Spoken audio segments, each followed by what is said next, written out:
Mauro Zildjian, harapan baru lini depan timnas Indonesia. Lupakan dulu Martin Paes, ada Yael Samson bakal calon kiper timnas Indonesia yang baru, siap lawan Arab Saudi. Media Vietnam masih trauma dengan pemain timnas Indonesia ini, jujur sebut negaranya bakal kalah jika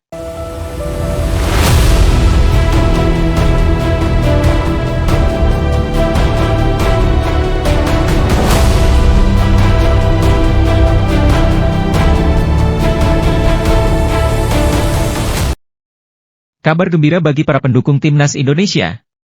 Penyerang muda berdarah Belanda, Mauro Zildjian, dikabarkan tengah menjalani proses naturalisasi untuk menjadi warga negara Indonesia. Pemain berusia 19 tahun ini disebut telah mengirimkan berkas-berkas yang diperlukan, menandakan keseriusannya untuk memperkuat skuad Garuda.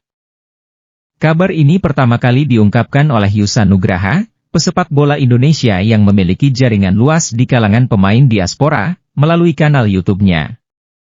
Yusa mengklaim telah menerima pesan singkat dari Zildjian yang menyatakan bahwa berkas-berkas naturalisasi telah dikirimkan dan ia tengah menunggu panggilan untuk datang ke Indonesia. Zildjian, lahir pada 9 November 2004, memiliki darah Indonesia dari sang nenek yang berasal dari Bandung.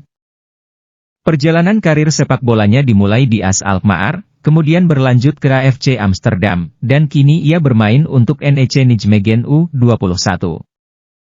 Penampilan impresif Zildjian di NEC U21 musim lalu, dengan torehan 9 gol dan 1 assist dalam 19 pertandingan, menjadi bukti potensinya sebagai penyerang masa depan.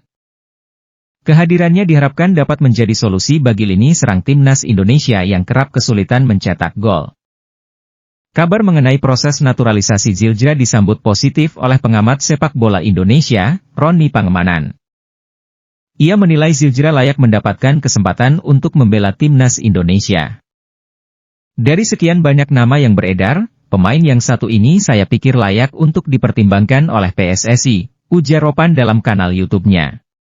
Bagus kalau kita mendapatkan pemain-pemain muda yang kuat.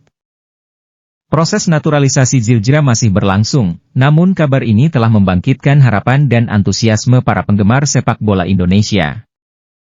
Jika proses berjalan lancar, Zildjian berpotensi menjadi amunisi baru yang memperkuat lini depan timnas Indonesia di berbagai ajang internasional mendatang. Saya berharap bisa secepatnya ke Indonesia dan menyelesaikan proses naturalisasi, kata Zildjian dalam pesannya kepada Yusa. Saya ingin memberikan yang terbaik bagi timnas Indonesia. PSSI memiliki banyak talenta untuk dinaturalisasi, termasuk di posisi penjaga gawang. Di tengah polemik Martin Paes, ada alternatif lain, yaitu Yael Samson, kiper berusia 18 tahun yang baru bergabung dengan Volendam U21. Yael memiliki darah Indonesia dari ayahnya. Kakek dan neneknya berasal dari Bali dan Jawa. Meskipun belum pernah ke Indonesia, Yael Samson akrab dengan budaya Indonesia dan menyukai makanan khas seperti gado-gado dan nasi goreng. Dengan status keturunan Indonesia dan usianya yang masih muda, Yael bisa menjadi target potensial untuk naturalisasi. Bersedia main untuk timnas Indonesia. Yael Samson menyatakan keinginannya untuk membela timnas Indonesia, menganggapnya sebagai sebuah kebanggaan. Tentu saya mau. Saya ingin bermain untuk timnas Indonesia dan sangat terbuka dengan peluang tersebut, tegas Yael Samson. Banyak belajar di FC Utrecht.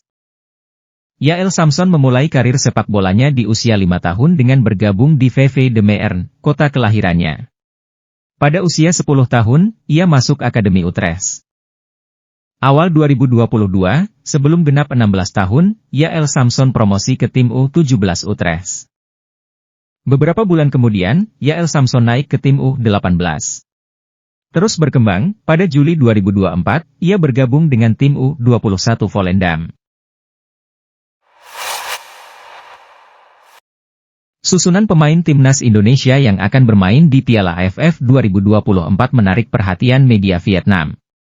Walaupun jadwal AFF 2024 sudah ditunda menjadi Desember 2024, timnas Indonesia tetap pada keputusan untuk memainkan tim U22. Penunjukan tim U22 ini merupakan langkah strategis karena timnas Indonesia asuhan Shin Tae-yong sedang memiliki target besar di kualifikasi Piala Dunia 2026. Sebagaimana diketahui, timnas Indonesia menjadi satu-satunya negara Asia Tenggara yang lolos ke babak ketiga kualifikasi Piala Dunia 2026 zona Asia. Dalam babak ketiga ini timnas Indonesia asuhan Shin Tae-yong akan berhadapan dengan lawan yang berat seperti Jepang, Australia, Arab Saudi, Bahrain, dan Cina. Agar bisa fokus dengan kualifikasi Piala Dunia ini, maka tim yang akan bermain di Piala AFF 2024 adalah U22. Federasi Sepak Bola Indonesia telah mematangkan penggunaan timnas U22 untuk Piala AFF 2024, tulis media Vietnam Soha, seperti dilansir tvonnews.com. Walaupun hanya menerjunkan tim kelompok umur, timnas Indonesia dinilai tetap berbahaya menurut media Vietnam. Namun siapa saja timnas Indonesia U22 yang menjadi pertanyaan sulit bagi seluruh tim yang tersisa di turnamen tersebut, tulis media Vietnam Soha. Pelatih Shin Tae-yong saat ini punya banyak opsi dengan dua kelompok pemain yang diinvestasikan untuk persiapan Piala Dunia U20 dan nama-nama baru yang dinaturalisasi dalam setahun terakhir, lanjutnya. Lebih lanjut, media Vietnam juga menyebut nama-nama pemain timnas Indonesia U22 yang bisa menjadi andalan di Piala AFF 2024 nanti. Dalam skuad Indonesia yang dikumpulkan pada Juni lalu, terdapat 9 pemain berusia U22, termasuk bintang seperti Marcelino Ferdinand, Ivar Jenner, Justin Hubner, Rafael Stuik, Nathan Choeaon, tulis media Vietnam Soha. Selain itu, ada sederet nama yang ditemui tim Vietnam di awal tahun 2024 seperti Arhan Fikri, Ramadan Sananta, Elkan Bagot, lanjutnya.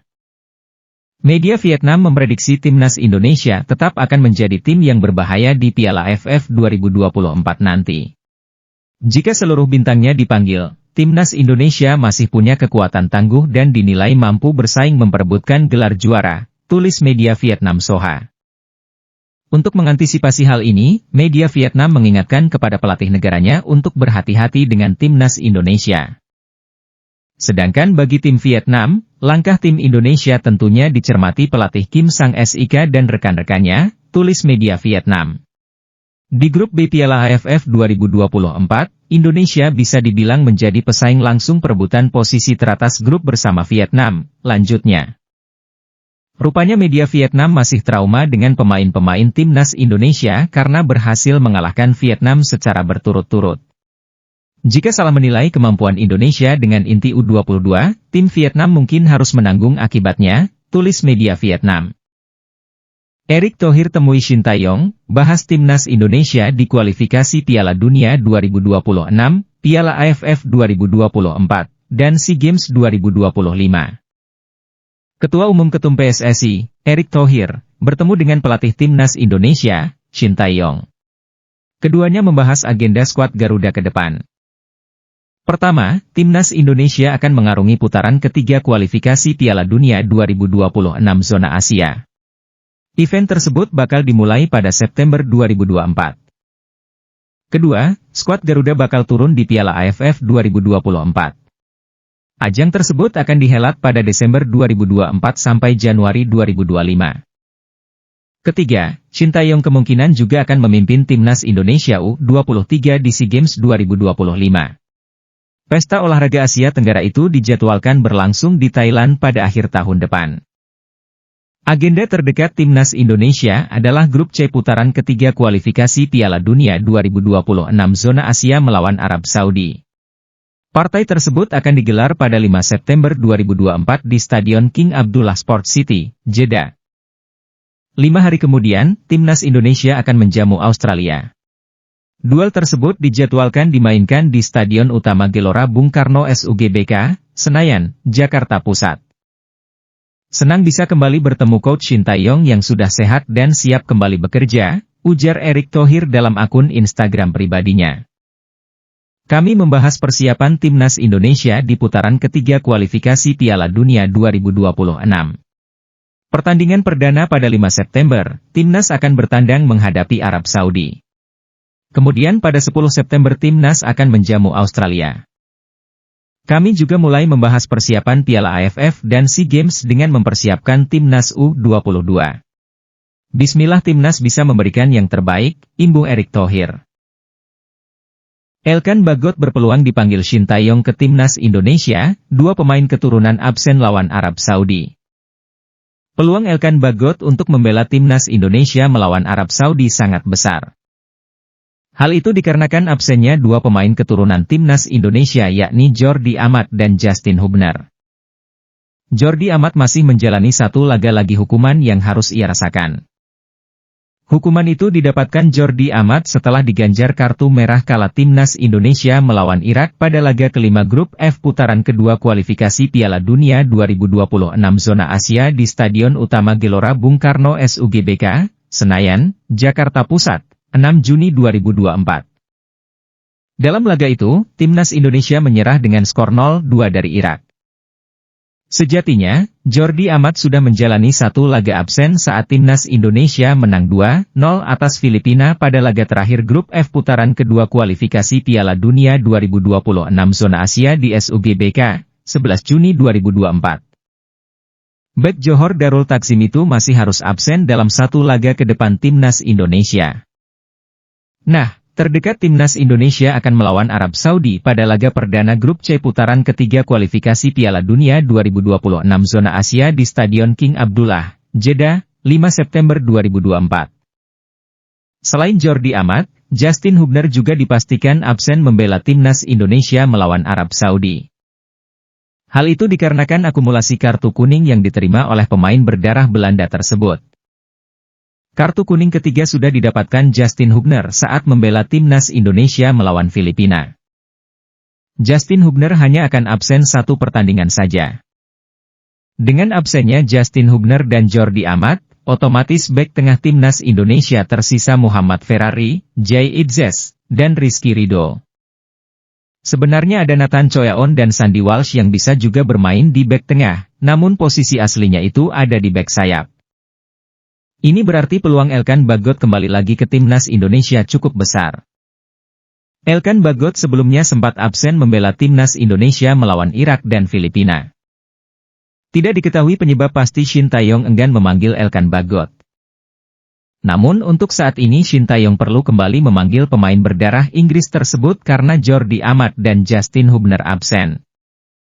Sementara itu, Shin Tae-yong akan memanggil para pemain Timnas Indonesia untuk berkumpul di Jakarta pada 30 Agustus 2024. Timnas Indonesia dijadwalkan akan berlatih satu hari di Jakarta. Setelah itu, tim Merah Putih akan berangkat ke Arab Saudi pada 1 September 2024. Satu hari setelah pertandingan, Timnas Indonesia akan kembali ke tanah air. Mereka akan kembali bersiap untuk menghadapi Australia pada laga kedua grup C putaran ketiga kualifikasi Piala Dunia 2026 zona Asia. Pertandingan tersebut rencananya digelar di Stadion Utama Gelora Bung Karno SUGBK, Senayan, Jakarta Pusat, 10 September 2024.